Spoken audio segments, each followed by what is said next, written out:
नमस्कार दोस्तों, कहानियाँ जीवन की में आप सबका स्वागत है। रात के लगभग 10:30 बजे थे।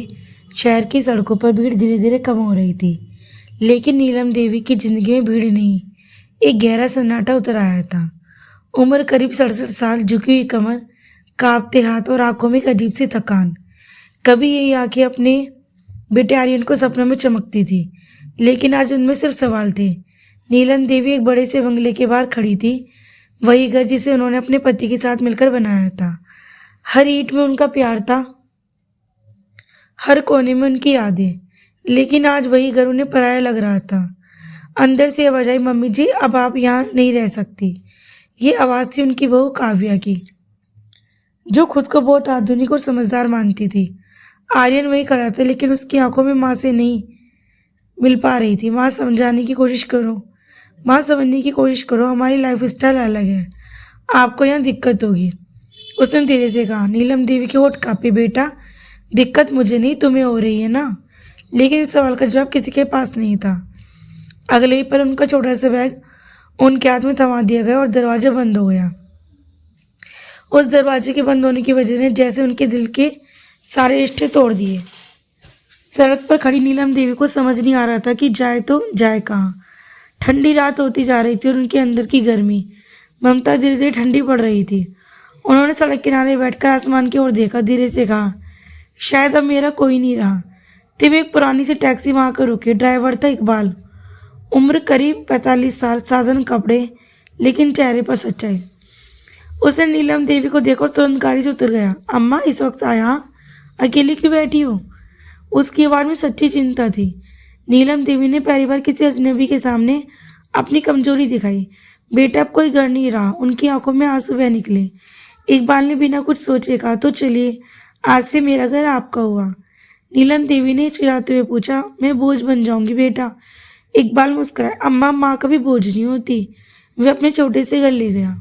घर के आते एक छोटा सा किराए का कमरा, दीवारों पर हल्की सी सीलन थी, अंदर एक सुकून था। इकबाल की पत्नी शबनम ने दरवाजा खोला और बिना कुछ पूछे नीलम देवी के पैर छुए। अम्मा अंदर आई, उसने प्यार से कहा। नीलम देवी हैरान रह गई। जिस घर में उन्हें बोझ कहा गया, वहाँ उन्हें सम्मान मिल रहा था। कोने में बैठा 10 साल का छोटा सा बच्चा आरिफ दौड़कर आया और बोला, दादी आप हमारे साथ रहेंगी ना? दादी शब्द सुनते ही नीलम देवी के अंदर कुछ टूटकर फिर से जुड़ गया। उन्होंने आरिफ को गले लगा लिया और उस रात नीलम देवी ने बहुत दिनों बाद चैन की नींद ली। अगले दिन सुबह उन्होंने खुद से कहा, शायद भगवान ने मुझे यहाँ किसी वजह से भेजा है। धीरे धीरे वह घर का हिस्सा बन गई। शबनम उन्हें काम करने से रोकती, लेकिन वे कहती, माँ का काम करना भी पूजा होता है। घर छोटा था, पैसे कम थे, लेकिन वहाँ प्यार बहुत था। कुछ दिन बाद एक दिन अचानक आरिफ को तेज बुखार हो गया। उसका शरीर तप रहा था और आंखें बंद हो रही थी। शबनम घबरा गई। इकबाल, कुछ करो, बच्चा ठीक नहीं लग रहा है। इकबाल ने तुरंत उसे उठाया और पास के अस्पताल ले गया। डॉक्टर ने जांच की और गंभीर आवाज में कहा, बच्चे को ब्लड इन्फेक्शन है, तुरंत इलाज करना होगा। कितना खर्चा है? इकबाल ने डरते हुए पूछा। डॉक्टर ने कम से कम 3 लाख रुपए। ये सुनते इकबाल के पैरों तले जमीन खिसक गई। उनके पास तो 3,000 रुपये मुश्किल से थे। वे अस्पताल के बाहर बैठकर रोने लगा। उसने हर जगह फ़ोन किया, लेकिन कोई मदद नहीं मिली। तभी नीलम देवी धीरे से उसके पास ही, क्या हुआ बेटा? उन्होंने पूछा। इकबाल ने सब कुछ बता दिया। नीलम देवी कुछ देर चुप रही, फिर बोली, तुम चिंता मत करो, सब ठीक होगा। उस रात नीलम देवी घर लौटी और अपने बैग से एक पुराना डिब्बा निकाला। उसमें कुछ गहने, थोड़ी सी जमा पूंजी थी, जो उन्होंने अपने बुढ़ापे के लिए बचा कर रखी थी। उनमें उसी हाथ में ले लिया और आंखें बंद कर ली। अगले दिन सुबह वो धीरे से अस्पताल पहुंची और सारा पैसा डॉक्टर को दे दिया। यह मेरी पोते की जिंदगी है, उन्होंने कहा। ऑपरेशन शुरू और कई घंटों बाद डॉक्टर बाहर आए।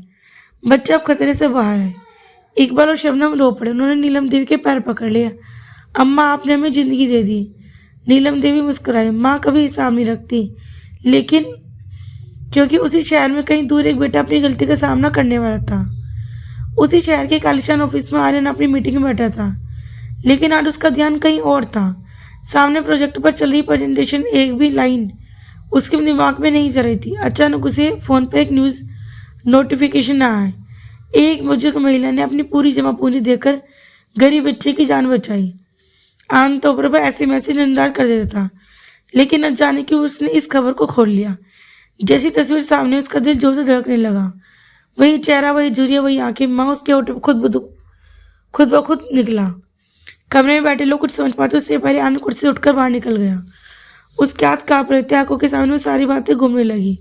वो रात, वो बंद होता दरवाजा, माँ की खामोश आंखें। उससे पहली बार एहसास हुआ कि उसने क्या खो दिया। बिना देर किए वो सीधे अस्पताल पहुंचा। रिसेप्शन पर खड़े होकर उसने अकलाते हुए पूछा, वो एक बुजुर्ग महिला? नीलम देवी ने नर्स से इशारा किया, वो वहाँ बैठी हैं। आर्यन ने मुड़कर देखा। एक बेंच पर नीलम देवी शांत बैठी थी, जैसे किसी को कोई शिकायत ही ना हो। उनके चेहरे पर सुकून था जो कभी उनके घर में नहीं था। आर्यन के कदम भारी हो गए, पर धीरे धीरे उनके पास पहुंचा। घुटने के बल बैठ गए। माँ, मुझे माफ कर दो।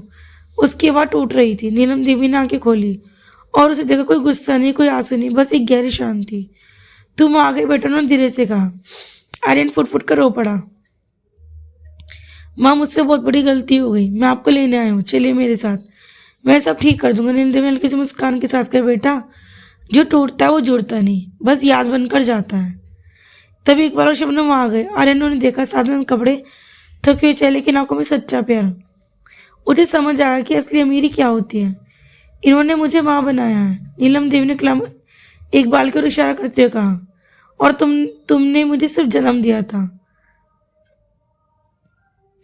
माँ नहीं माना। ये शब्द आर्यन के दिल में तीर की तरह लगे। उसने इकबाल के सामने हाथ जोड़े, भाई मुझे माफ कर दो, मैं इंसान ही नहीं रहा था। इकबाल ने कुछ नहीं कहा, बस चुपचाप खड़ा, क्योंकि कुछ गलतियों का जवाब शब्द नहीं, समय देता है। कुछ दिन बाद आरव पूरी तरह ठीक होकर घर लौट आया। उस छोटे से घर में खुशी का माहौल था। नीलम देवी अब इस घर की आत्मा बन चुकी थी। एक शाम आर्यन फिर वहां आया, एक बार अकेला और सादे कपड़ों में। उसने दरवाजे के बाहर खड़े होकर आवाज दी, माँ। नीलम देवी बाहर आई। दोनों की आंखें मिली। क्या मैं कभी आपके लिए कुछ कर सकता हूँ? आर्यन ने पूछा। नीलम देवी ने कुछ देर सोचा, फिर बोली, अगर सच में कुछ करना चाहते हो तो किसी और की माँ को कभी अकेला मत छोड़ना। ये सुनकर आर्यन की आंखें भरे। उसने सिर झुका लिया और चुपचाप वहां से चला गया। समय बीतता गया। कुछ महीनों बाद शहर में एक नई खबर फैली। एक बड़ा बुजुर्ग बुजुर्गों के लिए मुफ्त आश्रय गृह बना रहा है। उस आश्रय का नाम था माँ का घर। लेकिन नीलम देवी वहां कभी नहीं गई। वे वहीं रहे, उस छोटे से घर में जहाँ उन्हें सच्चा सम्मान मिल रहा था।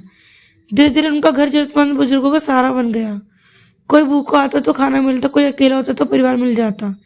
एक दिन आरफ उनसे पूछा, दादी आपके पास इतना सब कुछ था, फिर आपने सब क्यों दे दिया? नीलम देवी मुस्कुराई, क्योंकि बेटा जो बांट दिया जाए वही असली जरूरत होती है। रात को जब सब सोकर नीलम देवी आसमान की ओर देख रही थी। उनकी आंखों में अब कोई दर्द नहीं था, सिर्फ सुकून था। उन्होंने धीरे से कहा, भगवान आपने मुझे सब कुछ लेकर इंसानियत दे दी। और सच में उस दिन इंसानियत जीत गई, क्योंकि जिसने माँ को ठुकरा उसने पछतावा मिला, और जिसने माँ को अपना से पूरा संसार मिल सक गया। दोस्तों, अगर ये कहानी आपके दिल को छू गई हो तो इसे लाइक, शेयर, सब्सक्राइब जरूर करें और कमेंट में लिखें, माँ सबसे बड़ी जीत होती है। फिर मिलेंगे एक नई दिल छू जाने वाली कहानी के साथ। राधे राधे दोस्तों।